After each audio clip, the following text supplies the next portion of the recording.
لیکن 300 برس کے بعد پھر صورتحال پیدا ہوئی، وہ واقعہ ہوگا جو اب سامنے آ رہا ہے کہ جب ان کے اوپر دنیا تنگ ہو گئی، آس پاس کے جو کافر اور مشرک لوگ تھے انہوں نے انہیں دبا لیا، بہت سو کو ان کے گھروں سے، ان کے ملکوں سے نکال دیا، تو پھر تنگ آ کر انہوں نے کہا اس وقت کے نبی سے کہ ہمارے لیے کوئی بادشاہ بنا دیجئے، سپہ سالار بنا دیجئے، اب ہم اللہ کی راہ میں جنگ کریں گے۔ تو وہ جو جنگ ہوئی ہے طالوت اور جالوت کی، اس جنگ کے بعد سے خلافت راشدہ شروع ہوئی ہے دور بنی اسرائیل کی۔ گویا کہ خلافت راشدہ دور بنی اسرائیل کی 300 برس بعد آئی ہے ان کے رسول کے انتقال کے، جبکہ خلافت راشدہ اس امت مسلمہ کی متصل ہے رسول اللہ صلی اللہ علیہ وسلم کے زمانے کے ساتھ، اس لیے کہ صحابہ نے جانیں دیں، خون دیا، قربانیاں دیں، اور اس کے نتیجے میں حضور کی زندگی ہی میں دین غالب ہو گیا،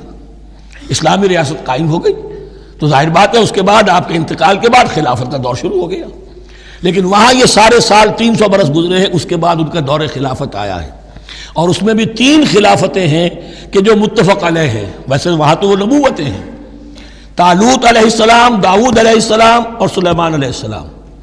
چوتھی خلافت پر آ کر تقسیم ہو گئی ہے، جیسے حضرت علی کے زمانے میں چوتھی خلافت میں عالم اسلام جو ہے دارالاسلام منقسم ہو گیا کہ مصر اور شام نے حضرت علی کی خلافت کو تسلیم نہیں کیا۔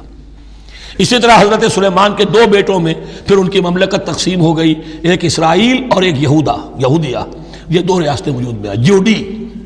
بہرحال یہ جو واقعہ تھا کہ جس کے بعد خلافت راشدہ شروع ہو رہی ہے، اسلام کا غلبہ شروع ہو رہا ہے حضرت موسیٰ کی تاریخ میں، وہ ہے طالوت اور جالوت کی جنگ، اس کے لیے اب یہاں پر تذکرہ ہو رہا ہے، اور یہ بھی ایک آئینہ دکھایا جا رہا ہے صحابہ کرام کو، اب یہی مرحلہ تمہیں درپیش ہے۔ غزوہ بدر آیا چاہتا ہے، آئینہ، coming events cast their shadows before, تمہیں پہلے سے بتایا جا رہا ہے۔